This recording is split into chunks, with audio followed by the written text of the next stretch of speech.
کل ہم نے جو مسئلہ پڑھا تھا قراءت خلف الامام کے حوالے سے، مقتدی امام کے پیچھے سورہ فاتحہ پڑھے گا یا نہیں پڑھے گا۔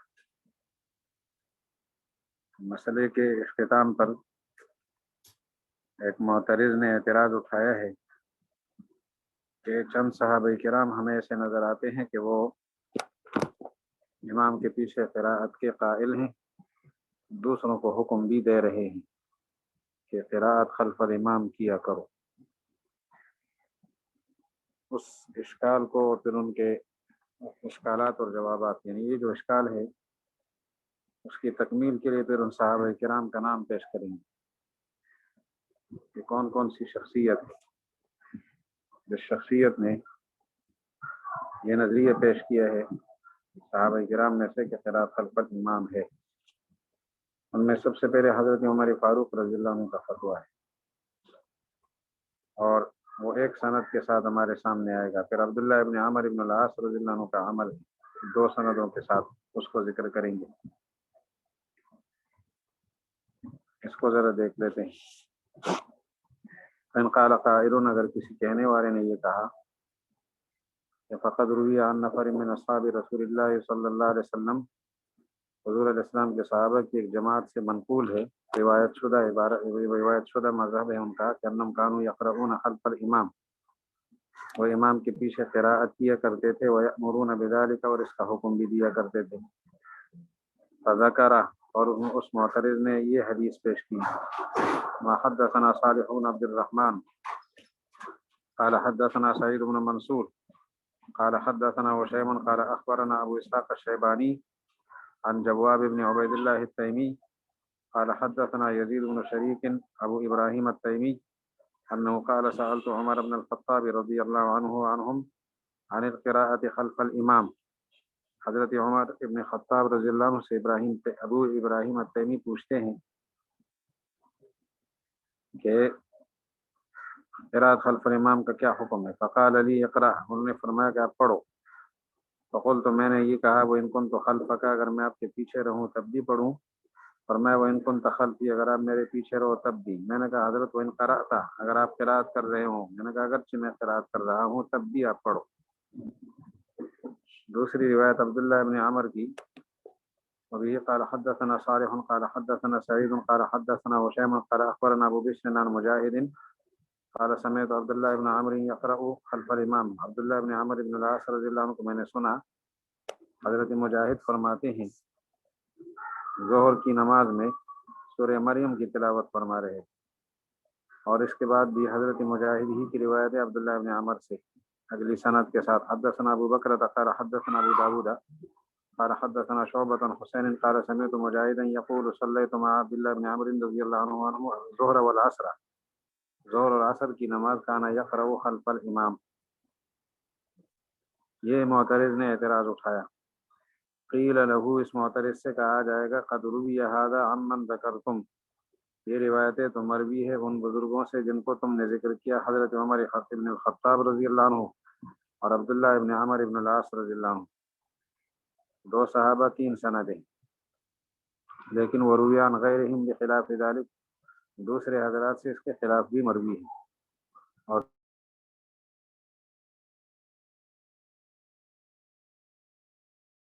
جو خلاف اس کے جو مروی ہے خلاف ذلک، اس کی وضاحت فرماتے ہوئے حضرت فرماتے ہیں کہ ایک صحابی ہیں حضرت علی رضی اللہ تعالی عنہ، اور ان کا فتویٰ ہمارے سامنے وہ پیش کریں گے۔ پھر دوسرے صحابی عبداللہ ابن مسعود رضی اللہ عنہ ان کا فتویٰ پیش کریں گے، پھر حضرت جابر ہیں ان کا فتویٰ پیش کریں گے، پھر زید بن ثابت رضی اللہ عنہ کا فتویٰ اور عبداللہ ابن عباس کا فتویٰ رضی اللہ عنہم، اور آخر میں عبداللہ ابن عمر رضی اللہ عنہ کا فتویٰ۔ یہ 6 صحابہ کرام ہیں، ان کے فتاوی نقل فرماتے ہوئے یہ ثابت کریں گے کہ وہ قراءت خلف الامام سے منع کرتے تھے، قراءت خلف الامام نہیں کیا کرتے۔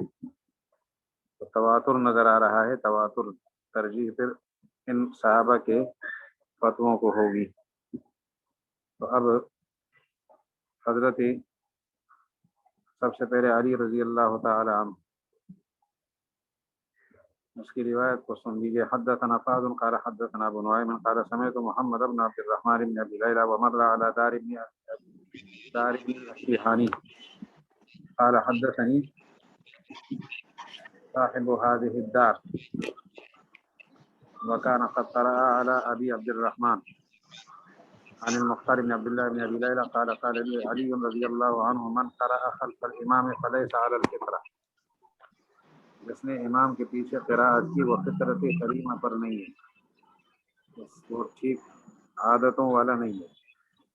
لیس علی الفطرہ حضرت علی رضی اللہ عنہ کا ارشاد. من قرأ خلف الامام فلیس علی الفطرہ. اگلی روایت میں ابن مسعود رضی اللہ عنہ کو سنے آپ. وبه قال حدثنا نصر بن المرزوق قال حدثنا القصيب قال حدثنا وهيب بن خالد عن منصور بن المعتمر عن ابي وائل عن ابن مسعود رضی اللہ عنہ قال انصت للقراءۃ.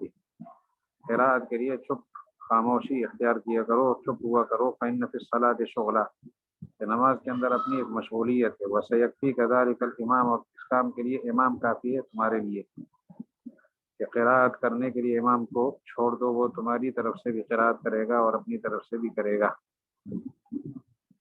پھر یہی عبداللہ ابن مسعود رضی اللہ عنہ کی روایت مزید نئی اسانید کے ساتھ پیش فرماتے ہیں. تقریباً یہ 5 سندوں کے ساتھ یہ روایت آ رہی ہے. پہلی سند تو آپ نے سن لی. دوسری سند وہ بھی قال حدثنا مبشر بن الحسن قال حدثنا ابو عامر او ابو جابر، ابو عامر یا ابو جابر تھے.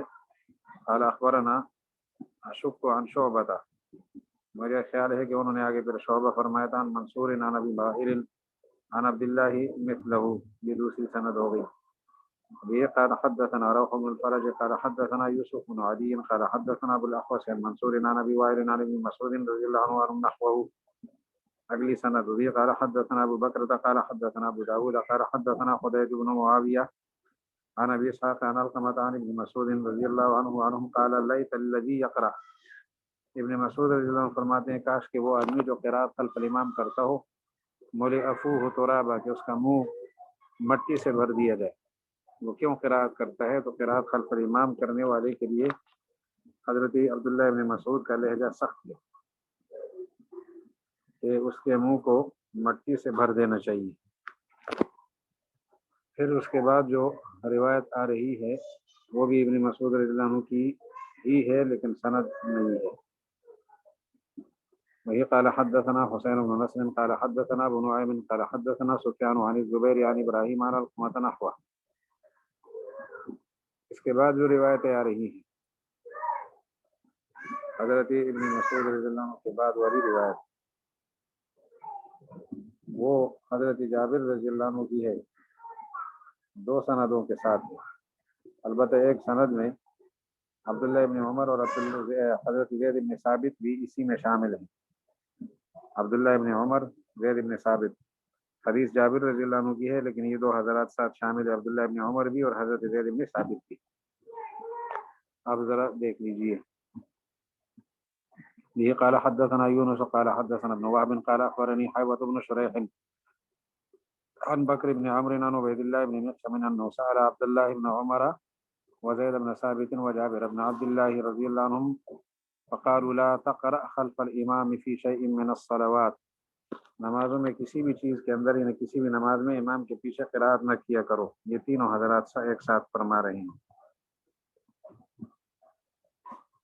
پھر اگلی سند بھی حضرت جابر ہی کی ہے، یعنی جابر رضی اللہ عنہ کی روایت ہی کی ہے.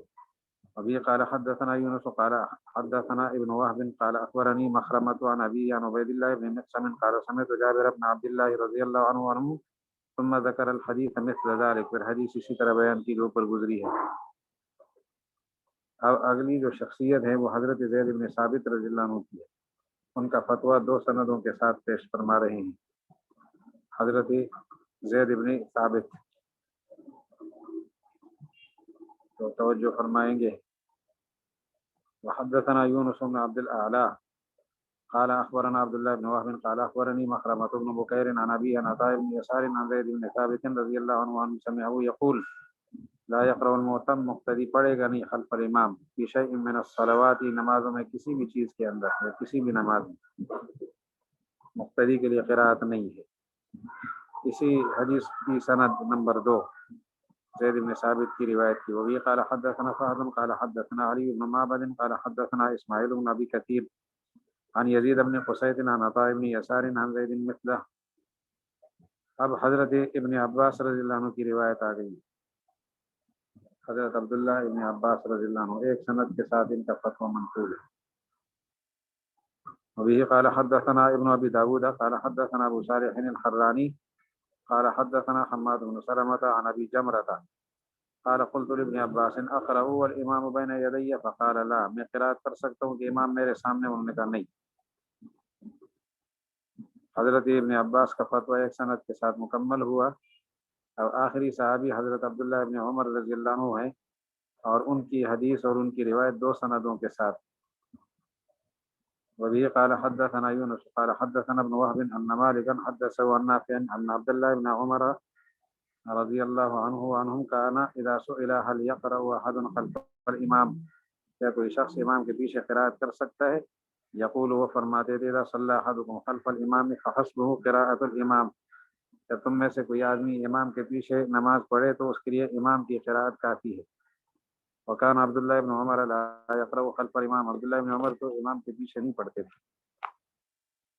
ابھی قال حدثنا ابن مرزوق قال حدثنا وهب قال حدثنا شعبة عن عبد الله بن دينار عن عبد الله بن عمر رضی اللہ عنہ قال یکفیک قراءة الامام، امام کی قراءت تیرے لیے کافی ہے۔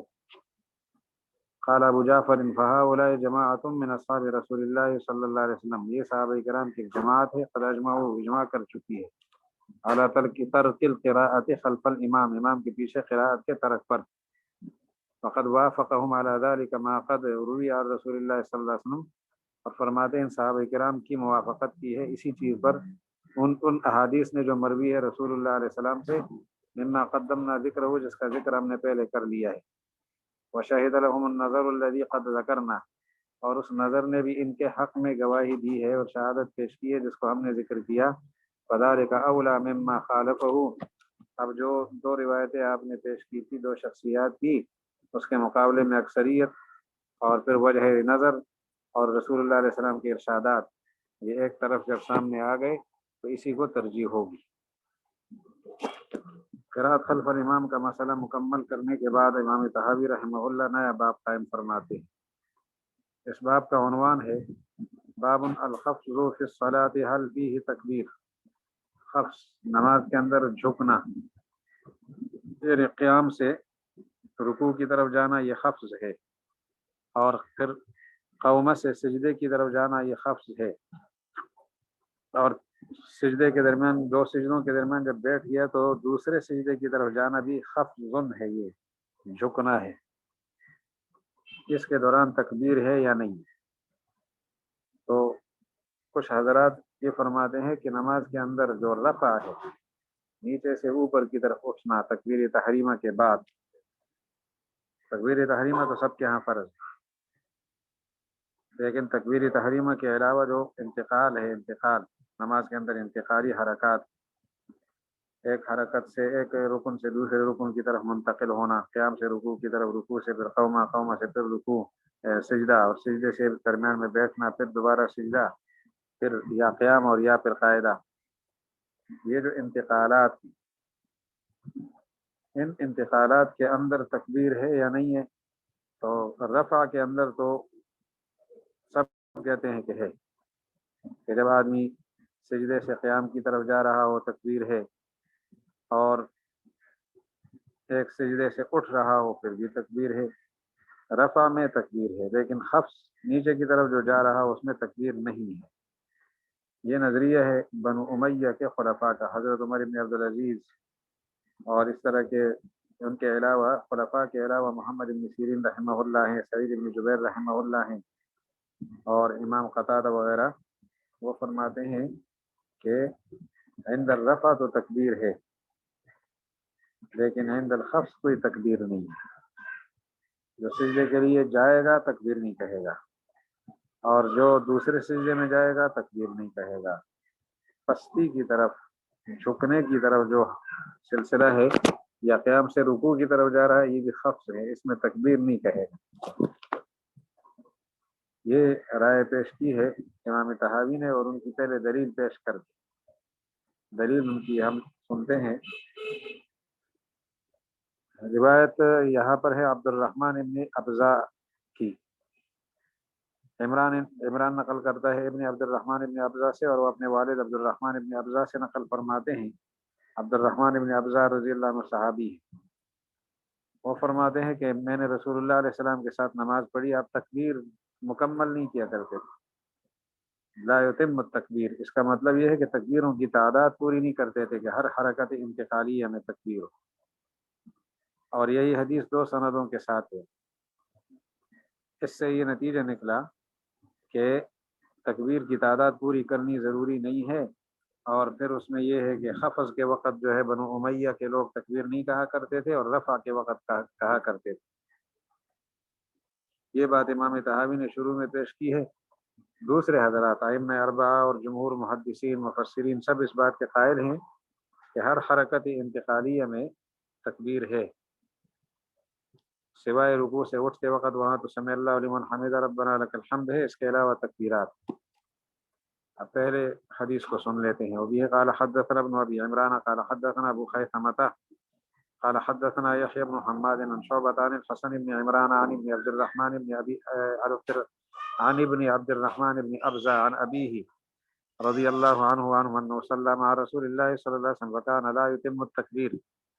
آپ علیہ السلام تکبیر کی تتمیم نہیں فرمایا کرتے تھے، ان کی تعداد پوری نہیں کرتے تھے۔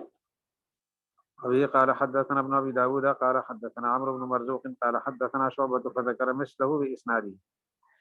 قال ابو جعفر امام طحاوی فرماتے ہیں فذهب قوم الى هذا، ایک قوم اس نظریے کی طرف گئی ہے۔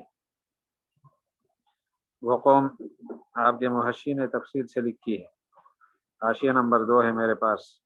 عمر بن عبدالعزیز، محمد بن سیرین، قاسم، سالم بن عبداللہ، سعید بن جبیر، قتادہ رحمہم اللہ، ان لوگوں کی رائے یہ ہے کہ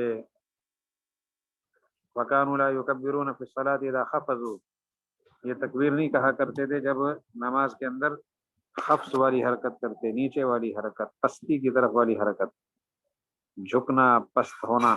وَيُكَبِّرُونَ إِذَا رَفَعُوا، اور رفع کے وقت حرکت کیا کرتے تھے۔ وَكَذَلِكَ كَانَتْ بنو امیہ تفعل ذلك، اور بنو امیہ کے خلفاء بھی ایسے ہی کرتے ہیں۔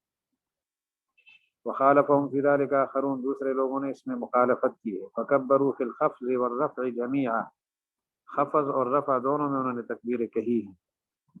دوسری قوم ہے ائمہ اربعہ، مراد ہے ہی ائمہ اربعہ، اور ان کے علاوہ اور لوگ بھی، عام علماء کا یہی فتویٰ ہے۔ اب ان کی جو دلیلیں ہیں مخالفین کی، ان کی روایات کے بارے میں امام طحاوی فرماتے ہیں تواتر کے درجے تک وہ روایتیں پہنچی، متواتر حد تک گئی ہیں وہ روایتیں۔ ان میں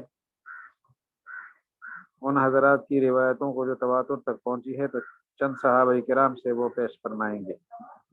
حضرت عبداللہ ابن مسعود رضی اللہ عنہ کی روایت سب سے پہلے پیش کریں گے، پھر دوسرے نمبر پہ ابو مسعود بدری صحابی ہے رضی اللہ عنہ، ان کی روایت پیش کریں گے۔ پھر تیسری شخصیت عبداللہ ابن عباس رضی اللہ عنہ کی ہے، چوتھی شخصیت ابو موسیٰ اشعری رضی اللہ عنہ کی ہے، پانچویں شخصیت حضرت انس رضی اللہ عنہ کی، چھٹی شخصیت حضرت ابو ہریرہ رضی اللہ عنہ کی۔ 6 صحابہ کرام کی حدیث پیش کریں گے، لیکن حدیث 6 نہیں ہے، حدیث زیادہ ہے۔ صحابہ 6 ہیں، حدیث زیادہ ہے۔ سند بدلنے سے حدیث بدل جاتی ہے، اس لیے حدیثوں کی تعداد زیادہ ہو گئی۔ جو سب سے پہلی شخصیت عبداللہ ابن مسعود رضی اللہ عنہ کی، ان کی روایت ایک سند کے ساتھ ہے، لہذا ان کی ایک ہی حدیث ہے، اور اس کو ہم سن لیتے ہیں پہلے۔ وخالفهم في ذلك آخرون فكبروا في الخفض والرفع جميعا وذهبوا في ذلك الى ما تواترت به الاثار، اس چیز کی طرف گئے ہیں جس کے ساتھ آثار متواتر ہیں، رسول اللہ علیہ الصلوۃ والسلام سے منقول ہیں۔ سب سے پہلی حدیث وبی قال حدثنا ابن مرزوق قال حدثنا ابو الولید قال حدثنا زهير بن معاوية قال ابو اسحاق عن عبد الرحمن بن الاسود عن ابيه وعلقمة عن عبد الله رضي الله عنه عنهم عبد الله سے عبداللہ بن مسعود مراد ہے قال انا رأيت رسول الله صلی اللہ علیہ وسلم يكبر في كل وضع وخفض وضع ورفع وضع کا معنی نیچے کی طرف جانا اور خفض کا رفع کا معنی اوپر کی طرف جانا حدثنا ابو بشر الرقی قال حدثنا شجاع عن زهير فذكر مثله باسناده اور اس میں یہ اضافہ ہے دو سندوں کے ساتھ ہے یہ روایت تو دوسری سند میں یہ اضافہ ساتھ موجود ہے کہ میں نے ابو بکر اور عمر رضی اللہ عنہما کو بھی اسی طرح کرتے دیکھا ہے تو حضرت عبداللہ بن مسعود کی روایت ایک نہیں ہے یعنی حدیث ان کی ایک نہیں ہے دو ہے صحابی ایک ہے حدیث دو ہے سند دو ہونے کی وجہ سے تو پہلی میں اتنا ہے کہ رسول اللہ علیہ السلام یکبر فی کل وضع ورفع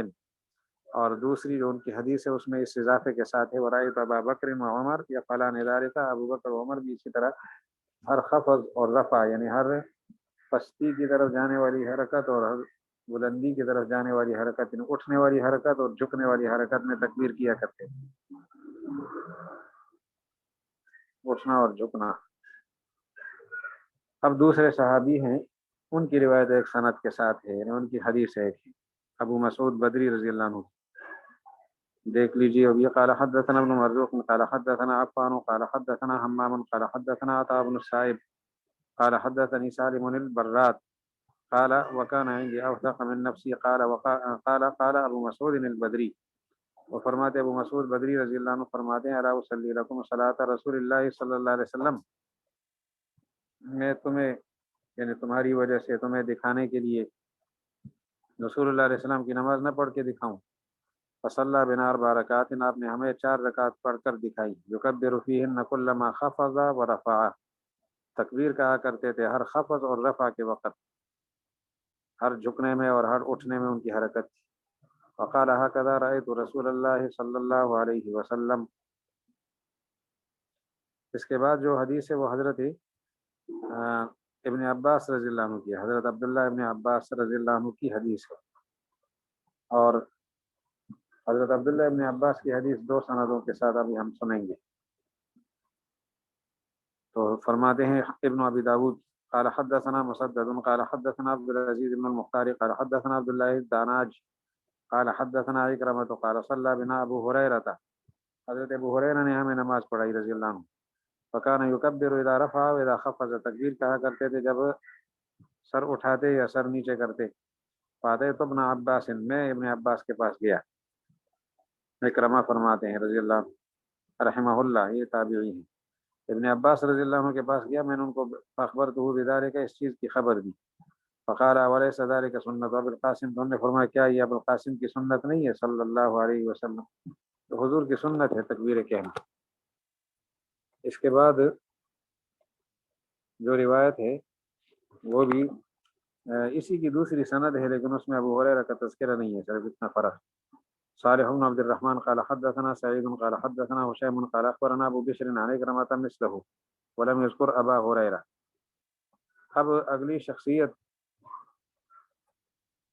وہ حضرت ابو موسیٰ اشعری رضی اللہ عنہ کی ہے اور ان کی 2 حدیثیں ہیں یعنی شخصیت ایک ہے 2 حدیثیں کیونکہ سند 2 ہیں سن لیتے ہیں ابھی قال حدثنا ربيع المؤذن قال حدثنا اسد قال حدثنا اسرائيل عن ابي اسحاق عن الاسود بن يزيد قال قال ابو موسى الاشعري رضي الله عنه ذكرنا علي رضي الله عنه صلاة كنا نصليها مع النبي صلی اللہ علیہ وسلم حضرت علی نے ہمیں وہ نماز یاد دلائی جو ہم حضور صلی اللہ علیہ وسلم کے پاس پڑھتے تھے اما نسیناها و اما ترکناها عمدا یا تو وہ نماز ہم بھول چکے تھے یا قصدن چھوڑ چکے تھے اور حضرت علی رضی اللہ عنہ وہ جو نماز پڑھ رہے تھے تو یکبر کل ما خفض و کل ما رفع و کل ما سجد ہر پستی کی طرف جانے والی حرکت میں رفع والی حرکت میں اور سجدے میں آپ تکبیر کیا کرتے تھے جب سجدے کی طرف جاتے اب حضرت ابن مسعود ابو موسیٰ اشعری رضی اللہ عنہ کی روایت آپ نے سن لی اب دوسری سند کے ساتھ بھی دیکھ لیتے ہیں یہ قال حدثنا ابن مرزوق قال حدثنا سعيد بن عامر قال حدثنا سعيد بن ابي عروبة قال وحدثنا ابن مرزوق قال حدثنا عفان قال حدثنا حمام عن قتادة عن يونس بن جبير عن حيتان بن عبد الله الرقاشي عن حطان ابن عبد الله الرقاشي عن ابي موسى رضي الله عنه عن ابو موسى شريك روایت عن النبي صلى الله عليه وسلم قال اذا كبر الامام وسجد فكبروا واسجدوا، امام تکبیر کہے سجدہ کرے تو تم بھی تکبیر کہو اور سجدہ کرو. سجدے کی طرف جاتے وقت تکبیر لازم ہو گئی، ثابت ہو گئی. اگلی جو روایت آ رہی ہے وہ حضرت انس رضی اللہ تعالی عنہ کی، اور وہ روایت انس رضی اللہ عنہ دو ہے، یعنی شخصیت ہے کہ حدیثیں ان کی دو ہیں، دو سندیں آئیں گی تو دو حدیثیں ہوگی. یہ قال حدثنا ابن ابي داود قال حدثنا عبيد الله بن عمر القواريري قال حدثنا يحيى بن سعيد عن سفيان قال حدثني عبد الرحمن الأصم حدثني عبد الرحمن الأصم قال سمعت انس رضي الله عنه يقول كان رسول الله صلى الله عليه وسلم وابو بكر وعمر یتمون الرکوع، ابو بکر و عمر رکوع مکمل کیا کرتے تھے، یکبرون اذا سجدوا و اذا رفعوا، سجدے کے لیے جاتے وقت اور سر اٹھاتے وقت وہ تکبیر کہا کرتے تھے. و اذا قاموا من الرکعۃ، اور جب رکعت سے اٹھتے تو بھی تکبیر کہا کرتے تھے اٹھنے کے وقت. تو یہ دیکھیں نا، نیچے سے اوپر کی طرف کی حرکات میں تکبیر ثابت ہو گئی. اس کی دوسری سند دیکھ لیں. ابھی قال حدثنا ابن مرزوق قال حدثنا ابو عاصم وابو حذیفہ عن سفیان عن عبد الرحمن الأصم فذكر باسناده مثله. تو اٹھنے کے وقت تو خیر سب مانتے تھے نا، لیکن نیچے سجدے کی طرف جاتے وقت جو ہے نا وہ تکبیریں ہو رہی ہے، تو اس کا مطلب ہے کہ ہر حرکت میں تکبیر ہے. آگے جو حدیثیں آ رہی ہیں وہ ساری حضرت ابو ہریرہ رضی اللہ تعالی عنہ کی ہیں. حضرت ابو ہریرہ رضی اللہ تعالی عنہ تقریباً 5 اسانید کے ساتھ. ان کا حاصل بھی یہی ہے کہ ہر خفض اور رفع میں ہر تکبیر تھی. تو پہلی روایت سن لیتے ہیں. یہ قال حدثنا یونس قال اخبرنا ابن وهب قال اخبرني مالك عن ابن شهاب عن ابي سلمة ان ابا هريرة رضي الله عنه قال كان يصلي لهم المكتوبة. ابو هريرة رضی اللہ عنہ فرض نماز پڑھاتے تھے، فيكبر كلما خفض ورفع، ہر خفض اور رفع میں تکبیر کہا کرتے تھے. فیضا انصرف قال، جب وہ مڑتے تو فرماتے واللہ انی لاشبہکم صلاۃ برسول اللہ صلی اللہ علیہ وسلم، میں تم سب میں زیادہ مشابہت رکھتا ہوں نماز کے اندر حضور علیہ السلام کے ساتھ، میری نماز سب سے زیادہ مشابہ ہے حضور کی نماز کے ساتھ. ان کی روایت کی دوسری سند وہ بھی قال حدثنا ابن مرزوق قال حدثنا وهب قال حدثنا ابي قال سمعت النعمان يحدث عن الزهري عن ابي سلمة وابي بكر بن عبد الرحمن ان ابا هريرة رضي الله عنه كان يصلي بهم المكتوبة وذكر مثله في روایت اسی طرح. ابھی قال حدثنا سليمان بن شعيب قال حدثنا اسد بن موسى قال حدثنا ابن ابي ذئب عن المقبوري عن ابي هريرة رضي الله عنه نحوه. وبه قال حدثنا ابو بكر قال حدثنا ابو عامر قال حدثنا ابن ابي ذئب عن سعيد بن سمعان عن ابي هريرة رضي الله عنه قال كان رسول الله صلى الله عليه وسلم يكبر كلما سجد ورفع. اس سے بھی یہی نتیجہ نکلا ہے، ہر خفض اور رفع میں سجدہ ہے، ایسے ہی نہیں تکبیر ہے. وبه قال حدثنا محمد بن عبد الله بن ميمون قال حدثنا الوليد عن الاوزاعي قال حدثني يحيى ان ابا سلمة قال رايت ابا هريرة رضي الله عنه يكبر في الصلاة كلما خفض ورفع، ہر خفض اور رفع کے وقت تکبیر. فقلت يا ابا هريرة ما هذه الصلاة، میں نے کہا حضرت یہ کون سی نماز ہے؟ فقال انها لصلاة رسول الله صلى الله عليه وسلم، یہی تو رسول اللہ علیہ السلام کی نماز ہے. لصلاة رسول اللہ صلی اللہ علیہ وسلم، یہی تو نبی کریم علیہ السلام کی نماز ہے، یعنی اسی کی عین مشابہ نماز ہے. آگے دیکھ لیتے ہیں. وقد عمل بها، اس کو مکمل کر لیتے ہیں. قال ابو جعفر فكانت هذه الآثار المروية عن رسول الله صلى الله عليه وسلم في التكبير في كل خفض ورفع أظهر من حديث عبد الرحمن. کہتے ہیں یہاں آپ دیکھ رہے ہیں کہ ان آثار مرویہ جو رسول اللہ علیہ السلام سے ہیں، تو یہ آثار مرویہ تکبیر کے بارے میں اس نوعیت کی ہے کہ ہر خفض اور ہر رفع میں جو تکبیر ہے وہ اظہر ہے. حضرت عبد الرحمن ابن ابزا کی روایت کے مقابلے میں وہ مجمل روایت ہے، یہ مفصل ہے. وہ ایک روایت ہے، یہاں اکثر ہیں، تواتر کے لحاظ سے وہ ایک ہی روایت ہے، یہ زیادہ روایتیں ہیں. عبد الرحمن ابن ابزا کی مجمل روایت سے آپ استدلال نہیں کر سکتے.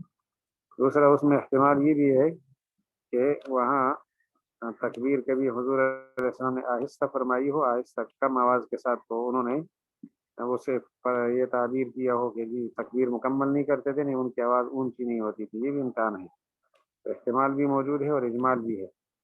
وقد عمل بها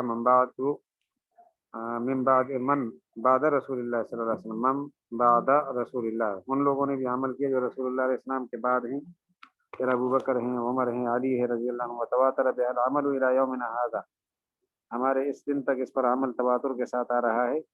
لا ينکر ذلك منکر، کوئی منکر اس کا انکار نہیں کرتا، ولا يدفعه دافع، اور دور کرنے والا کوئی اسے دور نہیں کر سکتا، اس کے مقابلے میں کوئی نہیں آتا۔ ثم النظر يشهد له، پھر نظر صحیح، ہم قیاس سے استدلال کرتے ہیں کہ قیاس صحیح کا حق کس کے حق میں ہے۔ قیاس صحیح یہ کہتا ہے کہ اس کے تو تم قائل ہونا کہ نیچے سے اوپر کی طرف اٹھتے وقت تکبیریں ہیں، ایک آدمی سجدے سے قیام کی طرف جا رہا ہے یا سجدے سے اٹھ رہا ہے جو جلسے کے لیے، اس میں تکبیریں ہیں، آپ بھی مانتے ہو، ہم کہتے ہیں ان تکبیروں کی علت کیا ہے؟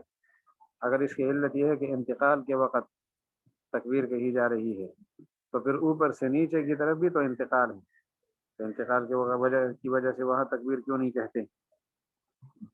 قد عمل بها، یہ تو ہو گیا۔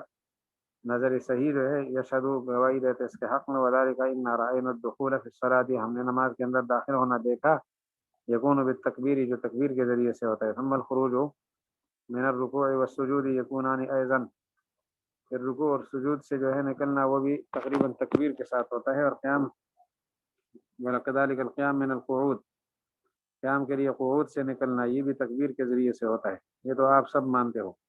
فکان ما ذکرنا من تغیر الاحوال، یہ جو احوال کا تغیر ہے، ایک حالت سے دوسرے حالت کی طرف نمازی جا رہا ہے، تو اس پر تو قد اجمع ان فی تکبیرا، کہ اس میں تکبیر ہے، قعود سے قیام کے لیے، قیام من القعود، قیام کے لیے قعود سے۔ دوبارہ اس عبارت کو ذرا دیکھ لیں، نظر صحیح پر نظر ڈال دیں۔ دخول فی الصلاۃ تکبیر کے ساتھ، یعنی تکبیر تحریمہ تو ہے، یہ تو سب مانتے ہیں۔ اب دخول فی الصلاۃ یکون بالتکبیر، پھر رکوع سے نکلنا اور سجود سے نکلنا تکبیر کے ساتھ ہے، تو رکوع سے اٹھنا اور سجدے سے اٹھنا تکبیر کے ساتھ ہوتا ہے۔ وکذالک القیام من القعود، قعود سے جو قیام ہے اس میں بھی تکبیر ہے، تو مسجد نئے نماز میں داخل ہونے کے لیے تکبیر، اور نیچے سے اوپر کی طرف جو حرکتیں ہیں ان سب میں تکبیر ہے۔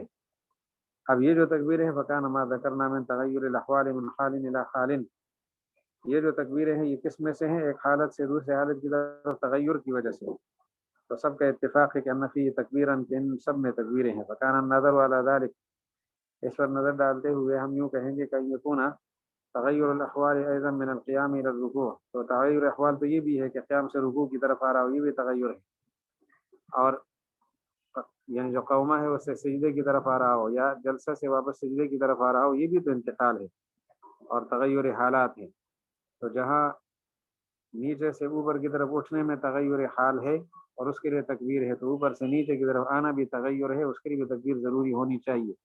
قیاساً علی ما ذکرنا، اس پر قیاس کرتے ہوئے جو ہم نے ذکر کیا، من ذالک اس باب میں، اس مسئلے میں سے، وہذا قول ابی حنیفہ و ابی یوسف و محمد رحمہ اللہ۔ یہ آخری بات انشاءاللہ سمجھ آئی ہوگی، اور پورا سبق اگر سمجھ نہیں آیا تو سوال فرما دے تاکہ ان کو نکال لے، پھر آگے بڑھتے۔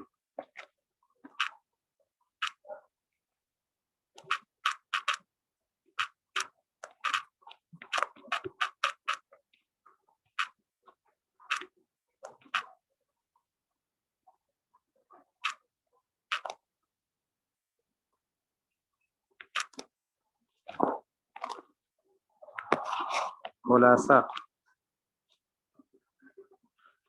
ایک مذہب یہ ہے کہ نماز کے اندر جو حرکت بلندی سے پستی کی طرف ہو، مثلا رکوع کے بعد رکوع کی طرف جو انسان جا رہا ہے، قیام سے رکوع کی طرف، قرات مکمل کر لی، رکوع کی طرف جا رہا ہے، یہ اوپر سے نیچے کی طرف حرکت، اس کو خفض کہا جاتا ہے، خفض۔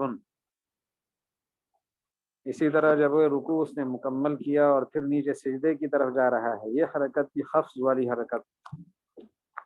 پھر جب سجدہ سے فارغ ہو کر درمیان میں بیٹھ گیا تو دوسرے سجدے کی طرف جو جا رہا ہے، یہ بھی خفض ہے۔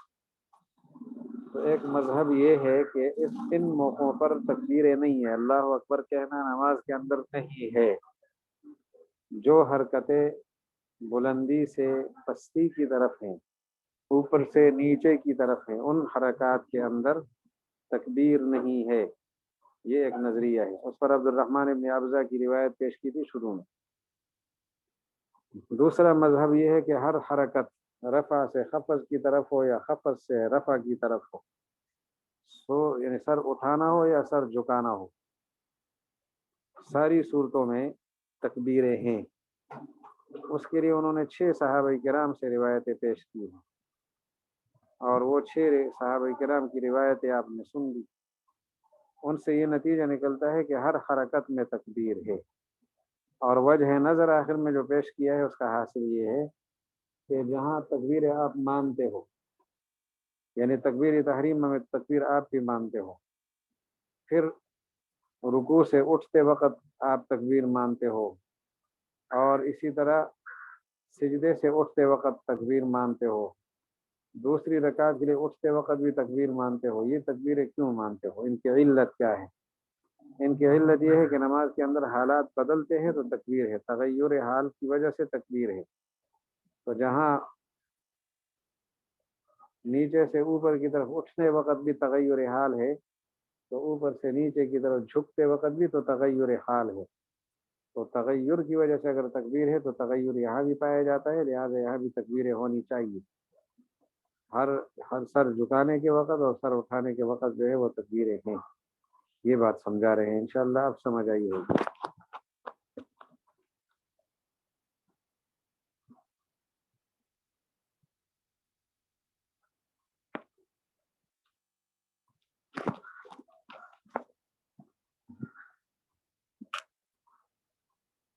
اب یہ جھکنا، نیچے کی طرف جانا، تو اب وجہ نظر والی عبارت غور سے ایک دفعہ سن لیں تاکہ الجھن اگر کوئی ہے تو ختم ہو جائے۔ ثم النظر یشہد له ایضا، نظر صحیح بھی اسی کے حق میں گواہی دے رہا ہے، وذالک، نظر صحیح دے رہی ہے گواہی نظر، وذالک انا رأینا، ہم نے دیکھا، الدخول فی الصلاة یکون بالتکبیر، نماز میں داخلہ تکبیر کے ساتھ ہوتا ہے، یہ ایک موقع ہے تکبیر کا۔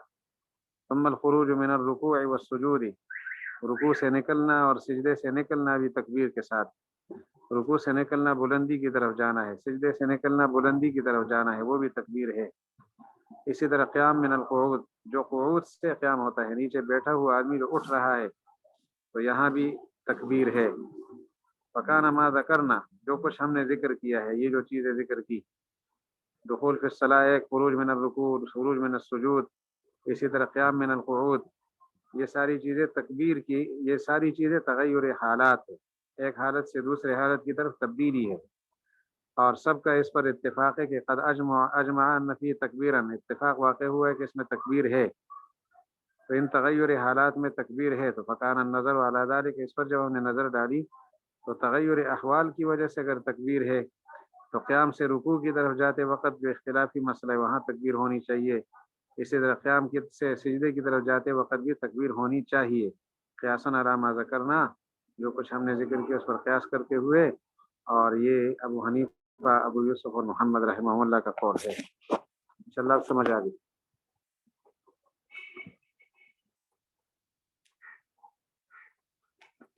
یہ نظر تحاوی جو ہے نا، نظر تحاوی، اس کی عبارت انشاءاللہ اب سمجھ آ گئی ہوگی۔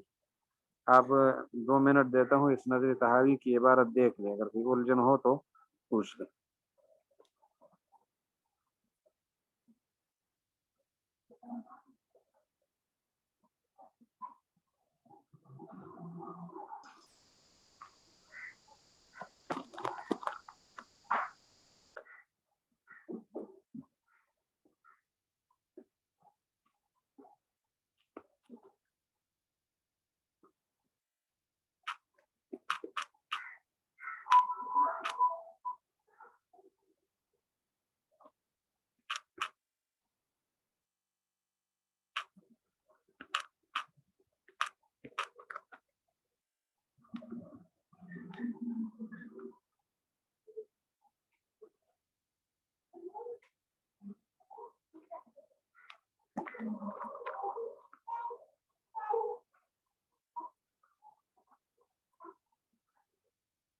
یہ ٹھیک ہے۔ رضی اللہ عنہا جب خاتون کا نام آتا ہے تو رضی اللہ عنہا، اور پھر جو باقی جتنے راوی ہیں نا پیچھے، ان کا ارادہ کر کے عنہم، ان سب کے لیے دعا کے الفاظ کہنے کا ارادہ ہوتا ہے۔ اور اگر صحابی کا نام ہوتا ہے تو اس کے لیے رضی اللہ عنہ وعنہم، رضی اللہ عنہ میں تو صحابی آ گئے، عنہم جو جتنے پیچھے راوی گزرے ہیں ان سب کا ارادہ ہوتا ہے۔ جیسے آپ نے سند کے اندر بہت سارے بزرگوں کے نام سنے ہوتے ہیں، تو ان سارے بزرگوں کا حق ہے کہ ان کے لیے ہم دعا کریں۔ تو آخر میں جب صحابی آ جاتا ہے تو پھر ترجیح والی دعا صحابی کی تابعداری میں دوسروں کے لیے جائز ہے۔ اکیلے راوی کا نام لیا جائے اس کے لیے رحمۃ اللہ علیہ کہیں گے، صحابی نہ ہو کوئی اور بزرگ ہو تو رحمۃ اللہ علیہ کہیں گے، رحمہ اللہ کہیں گے، لیکن صحابی اور دوسرے جمع ہو جائیں تو پھر رضی اللہ عنہ وعنہم، وہ صحابی ہیں اور ساتھ دوسرے حضرات ہیں۔ اور اگر وہ خاتون ہے تو رضی اللہ عنہا وعنہم، مرد ہے تو رضی اللہ عنہ وعنہم۔ انشاءاللہ اب سمجھ آ گئی۔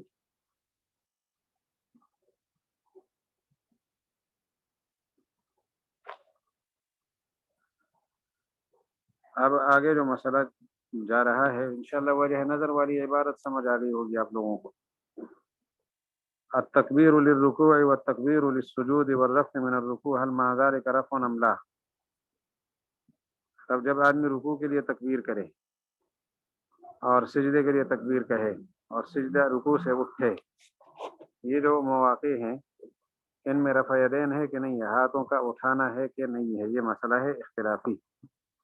رفع یدین کا مسئلہ مشہور مسئلہ ہے، پاکستان میں تو اس پہ لڑائی ہوتی ہے، باہر کی دنیا میں نہیں ہوتی، یہاں ہوتی ہے۔ تو رفع یدین کے مسئلے میں تین نظریے ذہن میں رکھنے ہیں۔ ایک نظریہ تو آپ کو اپنا معلوم ہے کہ جس وقت ہم نماز میں داخل ہوتے ہیں تکبیر تحریمہ کے وقت رفع یدین کرتے ہیں۔ دوسرا نظریہ حضرت شافعی رحمہ اللہ کا ہے، اور تیسرا نظریہ وہ حضرت امام مالک اور امام احمد بن حنبل رحمہ اللہ کا ہے۔ تو حضرت امام شافعی رحمہ اللہ فرماتے ہیں کہ تین جگہ رفع یدین ہے تکبیر تحریمہ کے بعد، تین جگہ رفع یدین ہے۔ رکوع کی طرف جاتے وقت رفع یدین ہے، رکوع سے اٹھتے وقت رفع یدین ہے، اور جب تیسری رکعت کے لیے آدمی اٹھتا ہے، دوسری رکعت کے لیے آدمی اٹھتا ہے، دوسری کے لیے اٹھے یا تیسری کے لیے، یعنی قیام کی طرف جو انتقال ہو، قیام کی طرف انتقال، اس میں بھی رفع یدین ہے۔ یہ تین مواقع ہو گئے امام شافعی کے ہاں تکبیر تحریمہ کے علاوہ۔ تکبیر تحریمہ تو اتفاقی چیز ہے، لیکن باقی جو تین مواقع ہیں، رکوع کی طرف جاتے وقت، رکوع سے اٹھتے وقت، اور انتقال الی القیام، بیٹھا ہوا آدمی کھڑا ہو رہا ہے تیسری رکعت کے لیے، یا سجدے سے اٹھ کر کھڑا ہو رہا ہے دوسری رکعت کے لیے، یا چوتھی رکعت کے لیے جیسے کھڑا ہونا ہوتا ہے، تو انتقال الی القیام، قیام کی طرف جو انتقال ہے اس میں بھی رفع یدین ہے۔ یہ تین مواقع تکبیر تحریمہ کے علاوہ امام شافعی نے پیش کیے ہیں۔ امام احمد بن حنبل رحمہ اللہ، ان کی نظر میں رفع یدین جو ہے وہ صرف دو جگہ ہے تکبیر تحریمہ کے بعد۔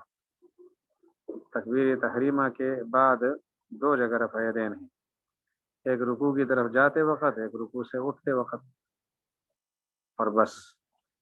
اور امام ابو حنیفہ کے ہاں صرف ایک جگہ رفع یدین ہے، وہ تکبیر تحریمہ ہے، اس کے علاوہ کہیں بھی جائز نہیں ہے، مناسب نہیں ہے۔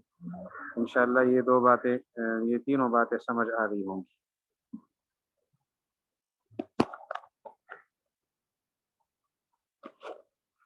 جو حضرات فرماتے ہیں کہ رفع یدین وہ تکبیر تحریمہ کے علاوہ بھی ہے، تو انہوں نے جو روایتیں پیش کی ہیں، 6 صحابہ کرام سے روایتیں پیش کی ہیں، 6 صحابہ کرام۔ آپ ان صحابہ کرام کے ذرا نام صرف دیکھ لیں۔ پہلے صحابی حضرت علی رضی اللہ تعالی عنہ،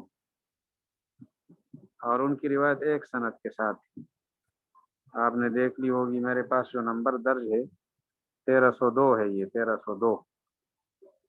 پھر 1303 نمبر روایت یہ حضرت عبداللہ ابن عمر رضی اللہ عنہ کی ہے، اور یہ والی روایت 4 سندوں کے ساتھ۔ تیسرے صحابی ابو حمید الساعدی رضی اللہ عنہ ہے، ابو حمید الساعدی، وہ آگے آ رہی ہے روایت۔ ابو حمید الساعدی کی روایت 2 سندوں کے ساتھ رفع یدین کا ذکر اس میں بھی ہے۔ پھر وائل ابن حجر رضی اللہ عنہ کی روایت ہے، چوتھے صحابی وہ ہیں۔ 5ویں صحابی مالک ابن حویرث ہیں رضی اللہ عنہ، اور 6ٹھے صحابی حضرت ابو ہریرہ رضی اللہ تعالی عنہ۔ یہ 6 صحابہ کرام ہیں، ان کی حدیثیں پیش کی ہیں۔ حدیثیں 6 نہیں ہے، صحابہ یقیناً 6 ہیں۔ حدیثوں کی تعداد تقریباً 11 بنتی ہے، 11 حدیثیں ہیں اور 6 صحابہ کرام ہیں، اور ان سے رفع یدین تکبیر تحریمہ کے علاوہ اور مواقع میں بھی ثابت ہے۔ کہاں کہاں ثابت ہے وہ تفصیل بیچ میں آ جائے گی کہ بعض میں 4 جگہ ثابت ہے اور بعض میں 3 جگہ، بعد میں جو ہے نا 4 جگہ تکبیر تحریمہ سمیت 4 جگہ کہوں گا میں۔ 4 کا مطلب یہ ہے تکبیر تحریمہ، پھر رکوع، پھر سجود کی طرف جاتے وقت، اور پھر سجدے سے اٹھتے وقت، یعنی دوسری رکعت کے لیے اٹھتے وقت یا تیسری رکعت کے لیے اٹھتے وقت، ان مواقع میں تکبیریں ہیں۔ تو تکبیر تحریمہ کے علاوہ 3 ہیں، تکبیر تحریمہ سمیت 4 ہیں، اور بعض روایتوں میں تکبیر تحریمہ سمیت 3 جگہ تک رفع یدین ہے، اور ہماری نظر میں تو 1 دفعہ رفع یدین ہے بس، باقی نہیں ہے۔ ان میں جو سب سے پہلی روایت ہے حضرت علی رضی اللہ عنہ کی، اس کو ہم سن لیتے ہیں، اس میں حضرت کیا فرماتے ہیں۔ وبه قال حدثنا ربيع المؤذن قال حدثنا ابن وهب قال اخبرني عبد الرحمن بن ابي الزناد عن موسى بن عقبة عن عبد الله بن الفضل عن عبد الرحمن الاعرج عن عبيد الله بن ابي رافع عن علي رضي الله عنه وعنهم ابن ابي طالب عن رسول الله صلى الله عليه وسلم انه كان اذا قام الى الصلاة المكتوبة، جب حضور علیہ السلام فرض نماز کی طرف اٹھتے، کبر ورفع یدیہ حذو منکبیہ، آپ تکبیر فرماتے، دونوں ہاتھ منکبین کندھوں تک اٹھاتے۔ وَيَصْنَعُ مِثْلَ ذَلِكَ، یہ پہلی دفعہ رفع یدین ہو گیا۔ وَيَصْنَعُ مِثْلَ ذَلِكَ، اور اسی طرح کرتے تھے، اذا قضا قراءته، جب اپنی قرات مکمل فرماتے، اور اس وقت اذا اراد ان يركع، رکوع کا ارادہ ہوتا۔ وَيَصْنَعُهُ، اور تیسری جگہ آ گئی، وَيَصْنَعُهُ اذا فرغ، جب اس سے فارغ ہو جاتے، ورفع من الركوع، اور رکوع سے سر اٹھاتے۔ ولا يرفع يديه في شيء من صلاته وهو قاعد، بیٹھنے کی حالت میں تو آپ رفع یدین نہیں کرتے تھے، لیکن وَإِذَا قَامَ مِنَ السِّجْدَتَيْنِ رَفَعَ يَدَيْهِ كَذَلِكَ وَكَبَّرَ، جب 2 سجدوں سے اٹھتے تو رفع یدین کر لیتے اسی طرح، اور تکبیر فرما دیتے۔ تو نماز کے اندر تکبیر تحریمہ سمیت اس حدیث کے اندر 4 جگہ رفع الیدین، ایک تکبیر تحریمہ، ایک رکوع کی طرف جاتے وقت، رکوع سے اٹھتے وقت، اور قیام کی طرف اٹھتے وقت، جس کو انتقال الی القیام کہا تھا ہم نے، اس وقت بھی تکبیر کہی گئی ہے۔ تو اس حدیث سے 4 جگہ تکبیر ثابت ہو گئی، تکبیر نہیں رفع یدین کا مسئلہ ثابت ہو گیا، ہاتھ اٹھانے کا 4 جگہ نماز کے اندر۔ آگے پھر وقت کم ہے بلکہ ختم ہے، انشاءاللہ پھر کل کر لیں گے، سمجھ آگے ہوگی انشاءاللہ بات۔